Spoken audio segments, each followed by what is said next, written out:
Ten,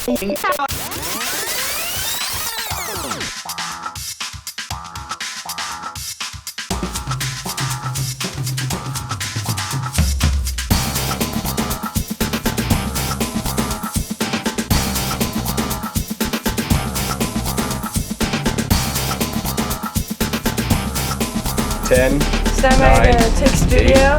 7, 6, Standby 5, camera 1, mics 1 and 2. 3, 2, 1. Take studio. Hello and welcome back to another episode of MCTV News. I'm your host, Avery Pelletier. And I'm Elizabeth Nelson. On today's show, Weston Stevenson brings us a report on the St. Albert Canoe Kayak Club. Haley May takes a look at Valentine's Day. I bring you a report on MCHS's very own curling team. And one of our MCTV rookies, Cheyenne Baird, brings you a piece on returning MCTV students. But first, here's our top story. If you live in Morinville, you might have noticed that our town has been a lot more purple as of late.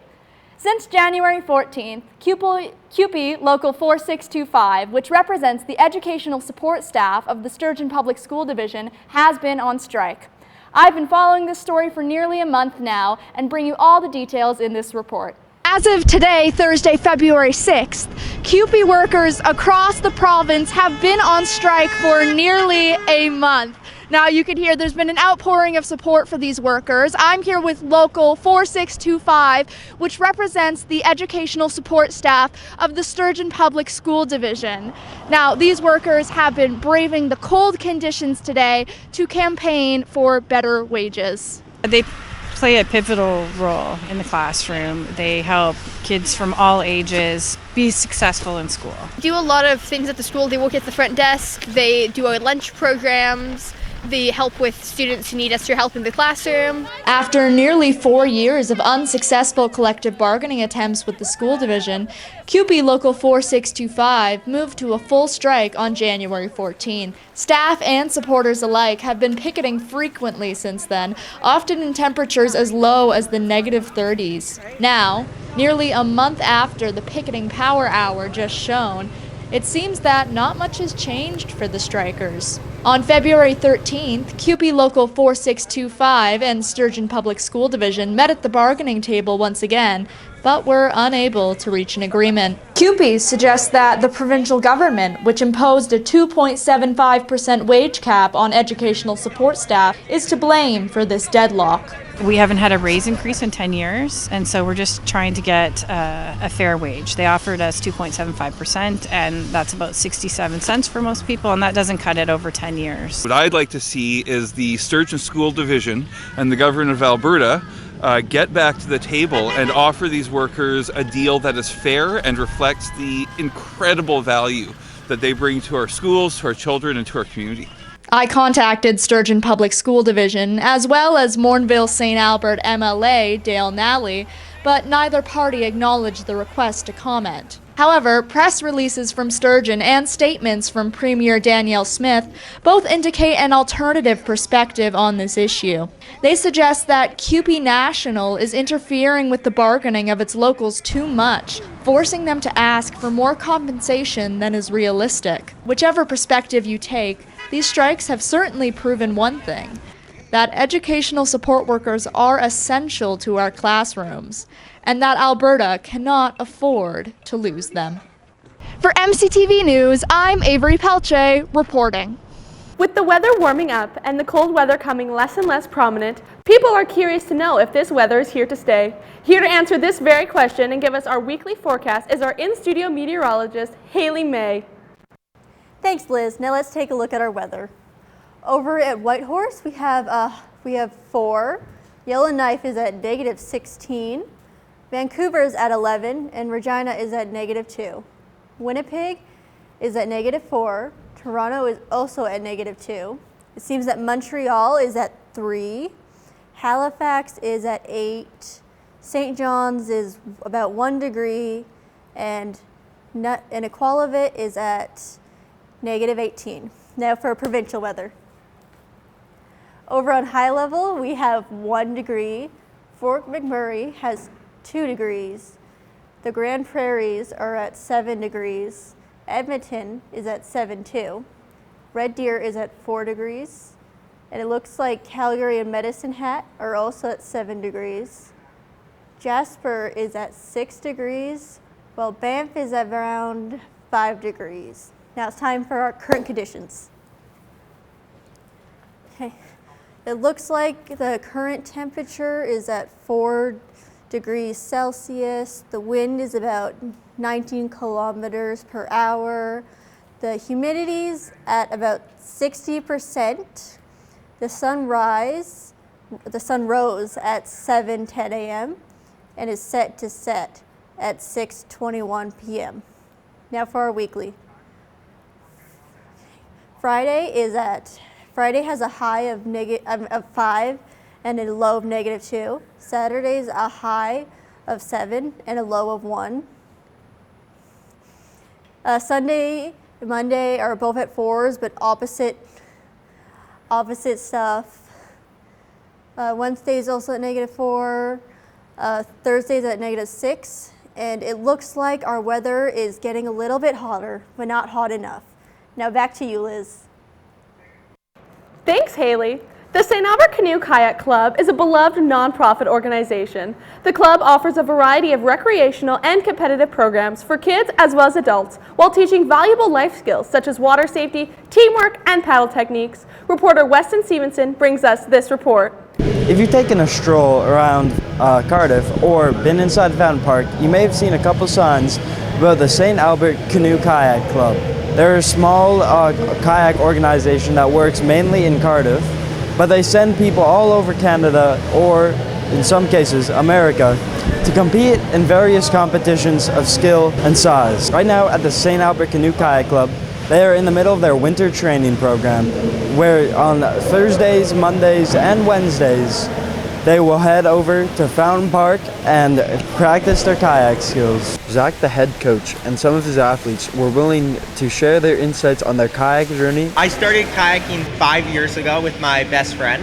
I have continued to do this sport because I have a great love for the community and I want to do well. My goal is to kind of like make the Olympics. I've been on the national team for 7 years and competed nationally, internationally for Tunisia before I start coaching. Winter training is coming to an end soon for these athletes, but it plays an important role in how they train in the summer. It helps us work on our technique so that when it comes time for race season, we know how to paddle better. So we do winter training to prepare the athletes for the competition season.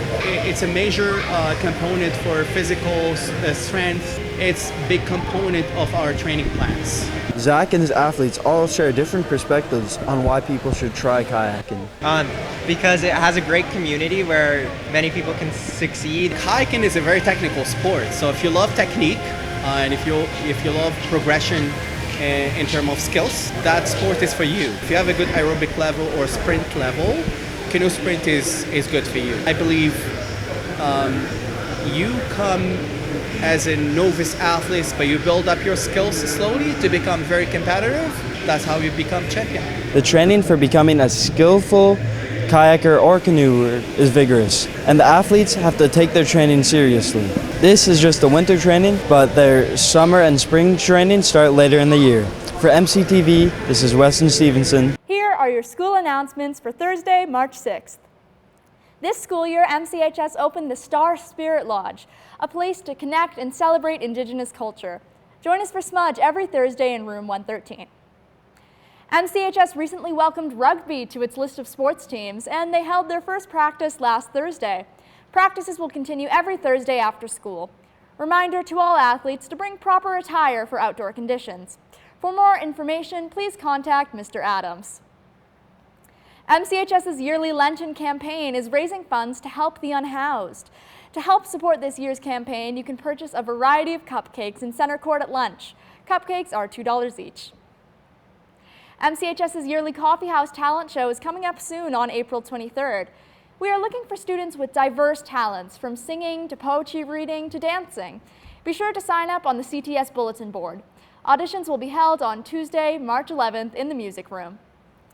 For these and all other school information, keep connected by listening to the daily announcements, logging on to the school's website at www.mchs.gsacred.av.ca, or by following the school on Facebook, Twitter, now X, or Instagram. As well, be sure to subscribe to our YouTube channel by searching MCTV Morinville. Valentine's Day is a holiday celebrated annually on February 14th. On Valentine's Day, people express their affection to one another through the exchange of gifts. This red and pink holiday, filled with heart-shaped chocolate, is widely celebrated and enjoyed by many. Reporter Haley May brings us this piece. Every year on February 14th, multiple countries find themselves celebrating a love-filled holiday known as Valentine's Day. Some, however, ask themselves whether or not this holiday is just about money spent on others or gift giving, or if there's a deeper meaning to those candy hearts. It means a day for loved ones, some friends, some family. To enjoy time together, just love. A lot of people see it as a day for love. I see it as a day for appreciation, where you can really appreciate everybody around you and show how much you care for them. Valentine's Day is a great day for couples old and young. It is a time for love and sharing. However, does this type of love only apply for romantic relationships? No, definitely not. I think it can be about platonic love, about like being just like happy with your friends and like caring about them so much, and like even romantic love. It both almost goes the same way, but in such a way you just care for them. It's both ways. Time and time again, Valentine's Day has proven itself to be for everyone. The holiday is about human feelings. Feelings that have made everyone happy for generations and will continue to do so many years ahead.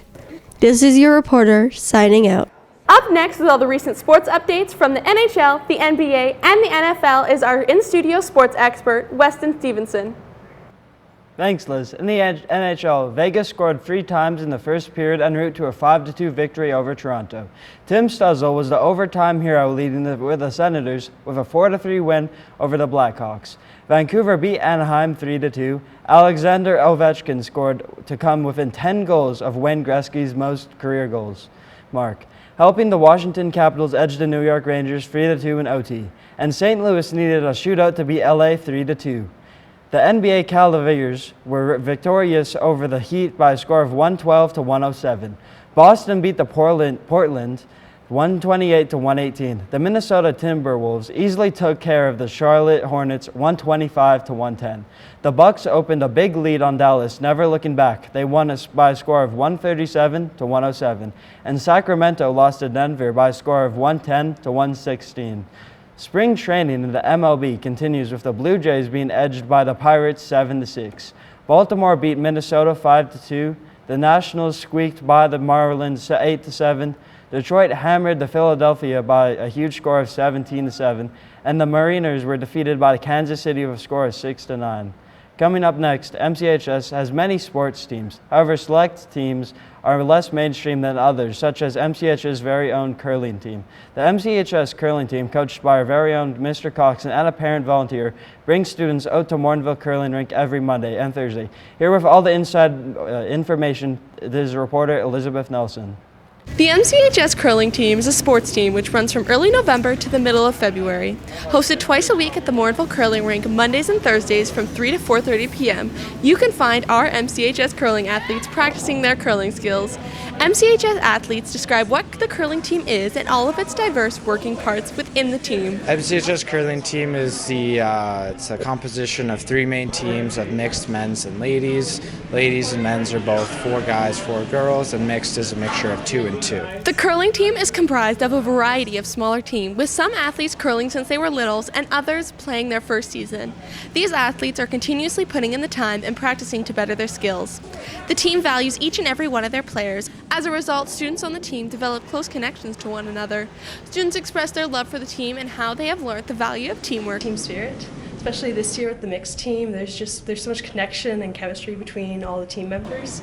we make jokes, and it's just generally pretty fun. I mean, you make new friends, you learn a new sport, and it's always adapting. So I love it for that fact that it's just a good night to get out, have fun with everybody. Despite curling not being a mainstream and traditional sport, the athletes on the curling team continue to return each season. Go for it, give it a shot.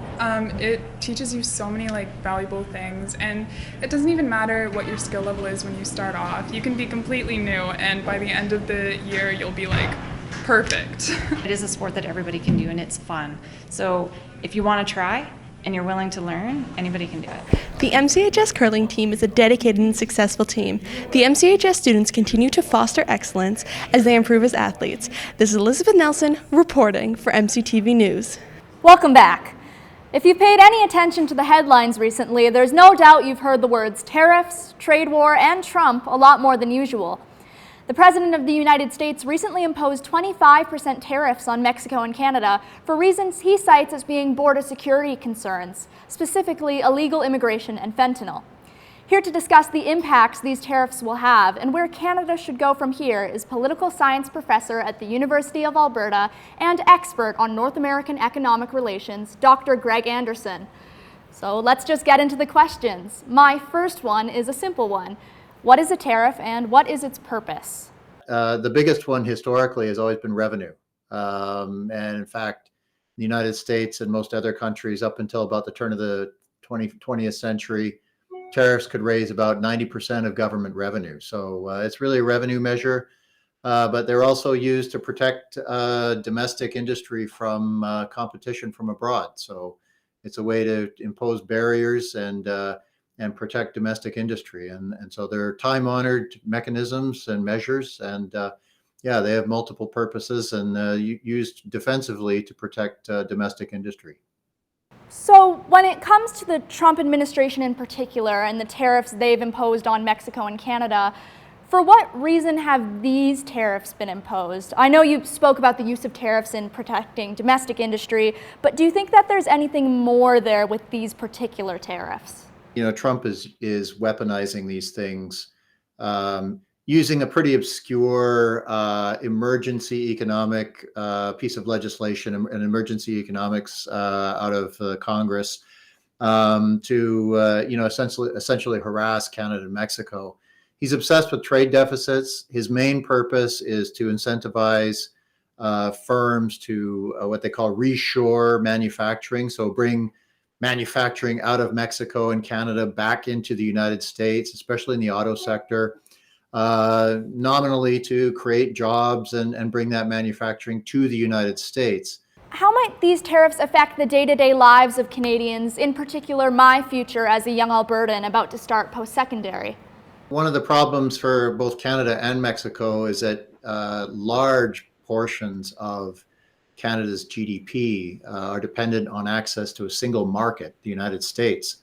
So almost everything that Canada produces, and exports heads to a single market, the United States. And that makes Canada, on the one hand, that's been great for Canada in terms of your standard of living, mine. We've gotten quite wealthy selling a lot of stuff to Americans. The problem with that, though, in the context of somebody like Donald Trump, is that as soon as that market closes or becomes more difficult for Canadian stuff to enter, it affects your standard of living, mine, everybody's standard of living, because maybe Americans look at Canadian products and say, they're a little more expensive, and they'll turn to alternatives, either domestic alternatives or third-party, other foreign alternatives. So it could have a profound effect on our standard of living here in Canada, and that's why it's been treated as a bit of an existential threat. All right, speaking of things that sound very serious, I've heard the term trade war being thrown around a lot recently. Could you just explain to me what a trade war is and the effects it will have? A trade war is a kind of, tit for tat, retaliatory, exercise, like a war, only with tariffs. Or with other kinds of trade barriers, where countries essentially they'll try to protect their own country, raise some tariffs, and then there's a retaliation by the country that's being attacked, in a sense. And so you can think of it like a war. It tends to be a bit of a downward spiral. It's a self-defeating downward spiral because nobody wins in the context of these tariffs. So give you a concrete example, Trump imposes 25% tariffs on Canadian goods.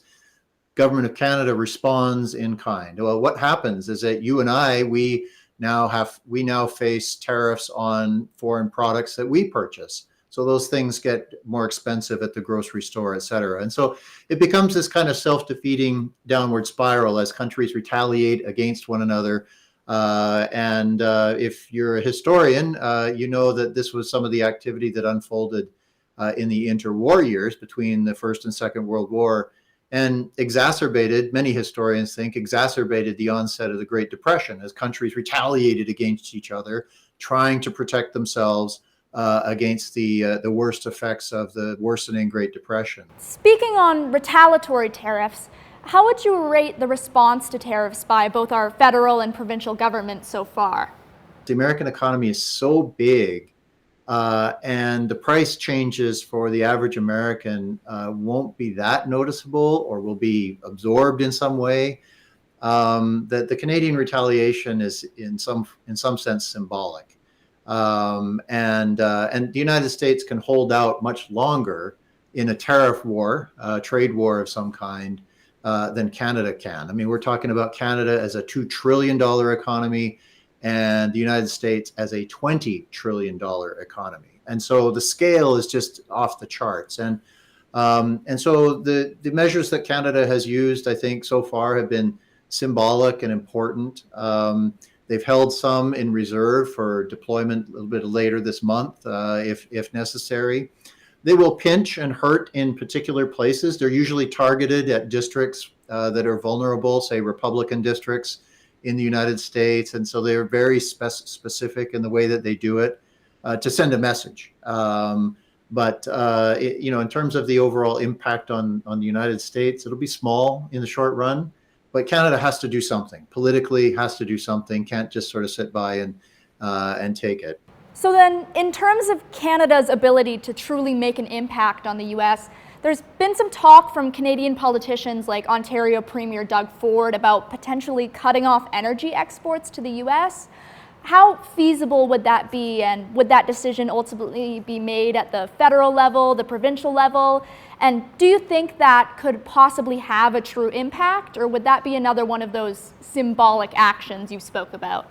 That actually caught people's attention in the United States when Doug Ford threatened to cut off electricity. He subsequently proposed a kind of export tax that would, rather than cut it off, make that electricity much more expensive for Americans because it goes mostly into the Midwest. I'm not an expert on power grids, but I do know that those power grids are deeply integrated, and so power, depending on what's happening, where the demand is, sometimes flows in both directions, back and forth across the border. And so it's not as if it's all one direction, as I understand it. And so how that would actually physically be done and which level of government could decide to do that, because Ontario Hydro is, I believe it's a Crown corporation. So I'm not sure whose decision that would be. And the similar with Quebec Hydro, an awful lot of electricity is supplied into the U.S. Northeast. They have ruled out, as I understand it, doing anything like that. So they haven't been as aggressive as Doug Ford. And then you come back here to Alberta, and Danielle Smith has said no export tax, no turning off the supply of oil. So there's some division across the country about what should be done and how it should be done. And as this unfolds, it'll be interesting to see whether there's a Team Canada solution and some unity on all of this. I also wanted to ask about something I've noticed in all of this tariff talk. Yesterday, the president announced that he would be pausing some tariffs until April 2nd, but keep others. And I feel like it's been a sort of on-again, off-again thing the whole time these tariffs have been in discussion. Do you think that could be a sort of intimidation tactic from Donald Trump? I think Trump has never seen a problem that he didn't think could be solved with a tariff. He has quite a skewed understanding of the way tariffs function, and especially as a kind of blunt instrument across the board, 25% on everything. Even this week, you saw, I think he's pulled back partly because he's been informed that the auto sector is so deeply intertwined, and you can't just sort of slap tariffs on things without hurting yourself. And that potash, I mean, who knew potash goes into fertilizer in agriculture? And so, he really is kind of playing with a bit of fire with this kind of back and forth and chaotic approach to tariffs. I think he likes to use them as blunt instruments to beat people over the head. The connection with trade policy and fentanyl, the drug war is dubious at best.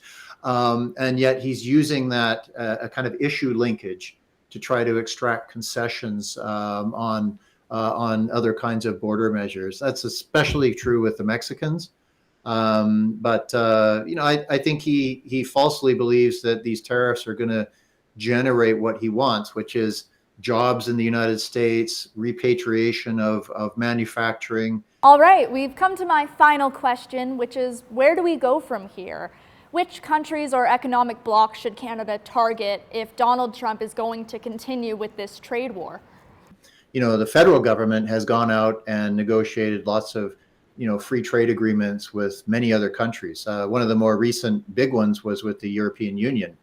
And so, can Canada reorient some of its export activity to places where it has arrangements, agreements, with Latin America? We get a lot of our fruits and vegetables in the winter, for example, from Chile.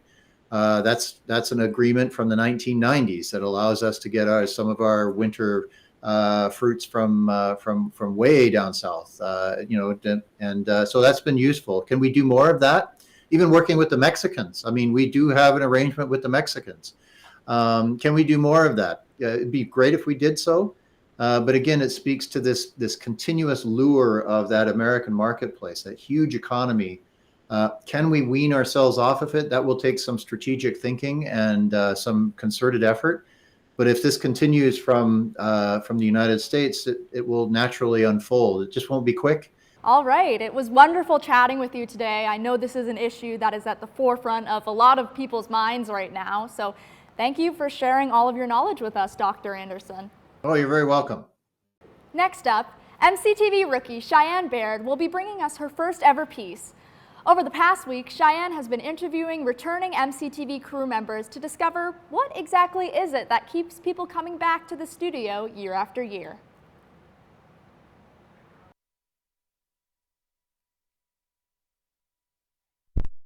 MCTV is the Morinville Community High School news, and we asked a couple returning MCTV members what it means to them to be a part of this course. Oh, I just love the atmosphere. I just love MCTV because it's a group and an individual class. Your reports are individual, but when you make the show and work on the show, you work as a big group, and I absolutely love that aspect of the course. And it's just and it's honestly fun to just wander around with a camera all day, and it's such it's an easy class once you're able to actually get in the groove of it and get comfortable with yourself. There are many great perks for the students of MCTV. They say it's fun, enjoyable, and they get to meet new people, but there will always be challenges. It was fun learning about the course the first time because I didn't originally want to come into this course, but then what a surprise, it was a good course to learn. There are many great perks to MCTV. It is fun, enjoyable, and we get to meet new people. But as we have many successes, there will always be the challenges. I guess one way that MCTV challenges you is it does kind of force you to put yourself out there. I'm pretty outgoing, but it still can be a little nerve-wracking sometimes. Reaching out to people out of the blue and being can I put you on camera and ask you a bunch of questions? So I get a little rusty with my editing and my interviews, and then also working the positions in the back. I always take a little bit to relearn them. But thankfully, since it's also a collective group, a lot of the students who are older than me are able to help me and just re-guide me and reteach me when I'm struggling sometimes. So that's really nice. MCTV is a great program that anyone can join. It is a fun team and individual class. We hope to see new faces every year. This is Cheyenne Baird reporting for MCTV News. And that's it for another episode of MCTV News. Join us next week for reports on MCHS's Student Council, the junior basketball team, the yearly Family Day event held at the Edmonton Garrison, and MCHS's open house promotional video, as well as your weather updates and weekly sports recap. So, have you ever tried Dairy Queen's banana split? You know, Liz, I actually haven't, and I feel like maybe I've been limiting myself a little bit with that. Tell me about it. You should. I recently went last night and I got the hardening chocolate that they usually put on the cones on top of my ice cream, and it was that perfect. crunch? Yeah, it was amazing. Huh. I might have to give it a shot. I don't know. Will. From all of us at MCTV News, I'm Elizabeth Nelson. And I'm Avery Pelletier. Thanks for tuning in.